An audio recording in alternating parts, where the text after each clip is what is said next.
Hello again. I mentioned yesterday in my little garden chat that accomplishing nothing at this summit between Trump and Kim Jong-Un in Singapore could make America look weak. It could make us look bad. I mean, that walking in without a plan could result in this obviously going nowhere, nothing at all happening. As it is, Trump keeps saying that he wants to size up his opponent, and that the whole point now is he's downplaying expectations is to get to know who this guy is and see whether they can continue to talk in future.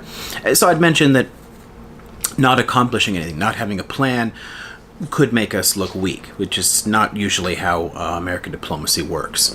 I want today to make sort of the opposite point. I want to note some of the complications that could come out of, one form of success. Because there are two possible things on the agenda here. Two bigger issues going into any talks between the United States and North Korea. The question of nuclear weapons. The U.S. and much of the international community wants North Korea to denuclearize. And a resolution to the Korean conflict, which has been in sort of a stasis since 1953. When the war ended, it didn't really end. They just caused a ceasefire, called a ceasefire. They had signed an armistice, and everyone just pretended to stop fighting, even though the war technically never ended. So you've got two possibilities going into this. The denuclearization one is a little trickier, and I'll make a few comments on that. So what if he's not making progress in getting North Korea to talk about denuclearization? What if Trump decides he wants the big press, he wants the historic moment, he wants his name in the history books, he wants to end the Korean War? Remember, he's a 50s guy. I mean, this is something that goes back to his early childhood. He would have grown up around people who had been familiar with the Korean War and all this. This has been around for a long time. 1953 is a long time ago. So what if he thinks, I could end the Korean War? I could have a peace deal with North Korea. And Kim Jong-Un has already said that he wants peace with the United States first. That he wants a peace deal. So that may be tempting to Trump. His advisors obviously are telling him not to do it, but he doesn't actually listen to most of them. He doesn't pay much attention to foreign policy advice or to scientific expertise, anything really. Tends to surround himself with yes men. And he's not paying attention to the briefing materials. I don't know if you saw that he actually bragged that he did not prepare at all for this summit, that he did not need to do anything for it. That's kind of terrifying. But what if he goes in and thinks, I could get a peace deal? So the question here is, what would this do? The short answer is it would be an unambiguous win for North Korea. It would give Kim everything he wants. For one thing, from his perspective, it would actually validate his status as a nuclear power. It would give them the sense that the world is dealing with us now on an equal footing. There's no conflict left. We've been sort of admitted into everything, There's no other problems here. You have accepted us as a nuclear power. So, the peace deal, in a sort of paradoxical way, could actually undermine the other goal of denuclearization. It also, of course, makes it harder to deal with a lot of the other problems that the international community frequently has with North Korea. The questions of, say, labor camps, dealing with dissidents, the selling of missile technology and nuclear technology to other countries. So let's think now about what denuclearization actually means, since it is sort of like critical both to the other potential goal for the summit, as well as another factor, being complicated by the whole peace negotiations. What it means really matters. And the word denuclearization seems like it should be pretty obvious. Well, it means to have no nukes, the removal of nuclear weapons, the banning of testing. It seems like it should be fairly obvious, right?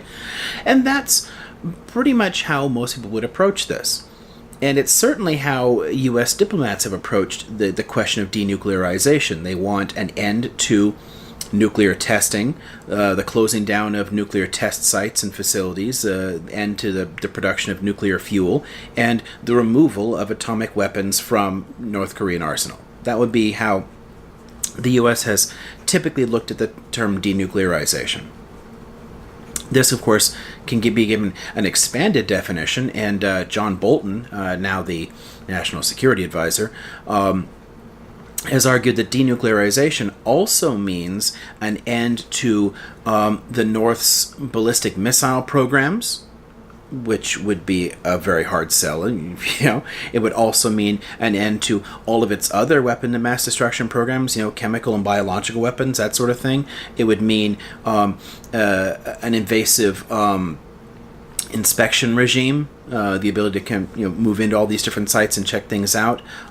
These will all be very difficult sells, given, of course, North Korea's reputation as a hermit kingdom. Right, this is a fairly reclusive regime. They're not exactly going to welcome in tons of international inspection authorities to kind of wander through all the different sites and check out whether they're doing everything else. And certainly giving up things like their missile program. I mean, this is a major source of foreign currency reserves for the regime, selling missile technologies to other countries. Think about the long dealings they've had with, say, Pakistan, for example, in selling missile technologies and whatnot. Now, another complication here, though, is the way North Korea itself, the way DPRK has viewed the word denuclearization. Because they have typically taken it in a completely different direction. Denuclearization in North Korean speech long meant the removal of American nuclear weapons from the region. Now, it's worth noting that from the end of the Korean War until the 1990s, the United States actually had stationed nuclear weapons in South Korea. We had them right across the border from the north. So denuclearization obviously meant removing that nuclear threat. So that finally was removed in the 1990s, but you can see why they might have been originally thinking in terms of a nuclear deterrent, right? Why it seemed valuable in the first place. And it's worth noting, of course, again, that tens of thousands of American troops are stationed across the border in South Korea, as well as troops stationed in Japan and a major naval base in Japan, and the whole area continuing to be under the so-called nuclear umbrella. This, to the North Koreans, means that there is still a nuclear threat to Korea, but it's from the United States. It's an American nuclear threat. So denuclearization from their perspective means get rid of the threat of an American nuke. Now, can you imagine an American president removing the nuclear umbrella from South Korea and Japan, two states that we have formal military alliances with? Now, not to mention, again, the stationing of troops. Trump had tweeted a while back that the North had agreed to total denuclearization and had asked for nothing in return. He said, quote, "We haven't given up anything." By which he means we don't have to make any concessions. Do you really think that the North is going to want to make a deal with the U.S. while the U.S. still has troops on the Korean Peninsula? The threat of an American invasion to topple the Kim regime has been the biggest animating concern of North Korean foreign policy for decades. It's not going to go away poof magically because Kim Jong-Un and Trump get along and have a nice, good face-to-face meeting. This is a major foreign policy concern of theirs. We would have to be willing to address questions like that if we're going to get anywhere. So again, their understanding of what denuclearization means is sort of relevant to this kind of conversation. Because it means not only removing their nuclear weapons, it means removing the threat of our nuclear weapons being able to reach theirs. He will want a peace treaty to guarantee that American atomic weapons can in no way threaten his regime, and that American military forces can in no way threaten a regime change conflict. And that'll be a much harder sell. There are other complications that come in too with a peace deal. Smaller things that might or might not be a problem depending on your perspective. One, of course, is simply the matter of China.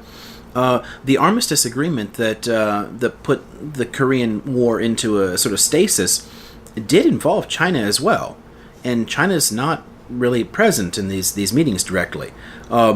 South Korea, North Korea, China, and the United States are all signatories to that armistice, which means that changing it from an armistice to a formal peace treaty would actually involve the Chinese. They would have to buy into that as well. They would have to sign off on any kind of deal made, which means they may have conditions, right? They may, put up certain barriers to working out a peace deal. So there are a lot of ripple effects that can come out of this, and simply walking in and expecting that you can either A, work out some kind of denuclearization agreement despite the vast gulf in what it even means to the different people involved here, or B, sign a peace treaty and have a peace treaty actually be a good thing. The complications here are legion. A peace deal between the United States and North Korea is not necessarily in anyone's immediate interest. There's a lot of other things that have to be dealt with first before you take that step.